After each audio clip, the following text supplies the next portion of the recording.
Hello viewers, आज हम बात करेंगे एक ऐसे गेम की जिसका नाम है ब्लडी मैरी, जिसको खेलकर कितने लोग मारे गए। ब्लडी मैरी इस नाम को आपने पहले भी सुना होगा, लेकिन क्या आपको पता है कि ब्लडी मैरी की कहानी सच्ची है या फिर एक अफवाह? तो आपको सुनकर यह हैरानी होगी कि यह एक बिल्कुल सच्ची कहानी है और इतिहास में इसके बारे में कई जानकारियाँ पाई गई हैं। ब्लडी मैरी और कोई नहीं बल्कि इंग्लैंड की रानी मैरी टूडोर थी। एक समय पहले मैरी नाम की एक लड़की हुआ करती थी और उसके मौत के बाद उसका नाम ब्लडी मैरी रख दिया गया। और इसके पीछे एक बहुत बड़ा कारण था। ब्लडी मैरी के बारे में हम जो कुछ भी सुनते हैं वे सारे सच है और कई लोगों ने ब्लडी मैरी की इस घटना को अनुभव भी किया है। ब्लडी मैरी एक आत्मा है जिसे आप 2:33 AM से लेकर 3:33 AM इस समय में आप ब्लडी मैरी को अनुभव कर सकते हैं। कहा जाता है कि एक मोमबत्ती लेकर एक बड़े शीशे के सामने खड़े होकर ब्लडी मैरी का नाम 3 बार लेने से आपको ब्लडी मैरी की आत्मा उस शीशे में दिखने लगेगी। Bloody Mary. बहुत से लोगों ने इस चीज को अनुभव भी किया है।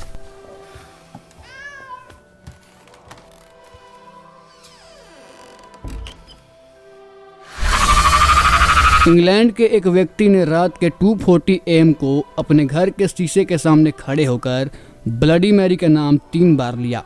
कुछ समय बाद उसने शीशे में एक लड़की को देखा जिसकी आंखों से खून निकल रहा था। कुछ सेकंड तक उस लड़की का चेहरा शांत रहा और कुछ देर बाद वे लड़की शीशे से बाहर निकलकर उस आदमी की आंखों को नोच लिया, लेकिन फिर भी वे आदमी जिंदा बच गए थे। और कुछ ऐसे भी लोग थे जिन्होंने अपनी जान भी खो दी थी। ऐसा माना जाता है कि अगर कोई ब्लडी मैरी का नाम 3 बार पुकारने के बाद अगर कहा कि आई स्टोल योर बेबी, तो उसे और भी ज़्यादा गुस्सा आने लगेगा। इसका मतलब है कि मैंने तुम्हारे बच्चे को चुराया। 1509 से लेकर 1547 तक हेनरी इंग्लैंड के राजा थे और उनकी 2 बेटियां थीं, एलिजाबेथ और मैरी। पहले ज़माने में राजाओं की 1 से ज़्यादा बीवियां हुआ करती थी, तो हेनरी की भी बहुत सारी बीवियां थीं और मैरी हेनरी की पहली पत्नी की बेटी थी। मैरी के उनके पिता इतना पसंद नहीं करते थे और उसके साथ दुर्व्यवहार किया करते थे। महल में नौकर होने के बाद भी मैरी महलों के सारे काम काज किया करती थी। मैरी के पिता उसे जो कुछ भी करने को कहते थे मैरी वही करती थी, कभी भी उनकी बातों का अमान्य नहीं करती थी। 1547 में राजा हेनरी की मौत हो गई और उनके पिता के मरने के बाद प्रजाओं के अनुसार मैरी को इंग्लैंड की रानी बना दिया गया।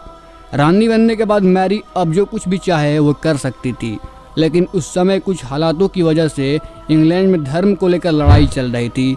लेकिन मैरी यह चाहती थी कि पूरे इंग्लैंड में एक ही धर्म हो, लेकिन उसकी इस बात ने कई लोगों ने नकार दिया था। जो लोग मैरी के इस बात को नकार रहे थे, मैरी ने उनको मरने की सज़ा दे दी और कई लोगों को जिंदा जला दी। इसी वजह से मैरी को लोगों ने नापसंद करना शुरू कर दिया और उसे एक शत्रु के रूप में देखने लगे। कहा जाता है कि वे जब नहाती थी तो पानी की जगह खून में नहाती थी, क्योंकि मैरी का मानना था कि खून से नहाने से ज़्यादा दिन तक जवान रहा जा सकता है। कुछ सालों बाद मैरी ने शादी कर ली और वे एक साधारण सा जीवन बिताने लगी थी।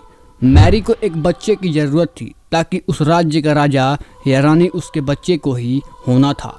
कुछ महीने बाद मैरी गर्भवती हुई और इससे पूरे इंग्लैंड के लोग भी खुश थे कि मैरी का बच्चा जन्म लेने वाला है। लेकिन उस समय एक बहुत ही अजीब चीज़ हुई। कोई भी बच्चा मैरी के गर्भ से जन्म नहीं लिया था। इस घटना से सभी बहुत आश्चर्य हुए थे और कुछ महीनों बाद मैरी के पेट पहले जैसा नॉर्मल हो गया। उस समय के तांत्रिक ने उन्हें बताया कि इतने दिन से कोई बच्चा नहीं बल्कि एक भूत निवास कर रहा था। कुछ दिनों बाद उस भूत ने फिर से मैरी के पेट में निवास करना शुरू कर दिया। वे फिर से गर्भवती हुई, लेकिन इस बार भी कोई बच्चा पैदा नहीं हुआ और कुछ दिन बाद मैरी की मौत हुई। मैरी को लोग उन्हें निर्दयी मानते थे क्योंकि वे लोगों को जिंदा जला देती थी और खून से नहाया भी करती थी। जब वे भूत मैरी के पेट में निवास कर रहा था और कोई बच्चा पैदा नहीं हुआ तो लोगों ने मैरी को शापित घोषित कर दिया और इसी के चलते उसका नाम ब्लडी मैरी रख दिया गया। मैरी के मरने के बाद उसकी बहन एलिजाबेथ को इंग्लैंड की रानी बना दिया गया।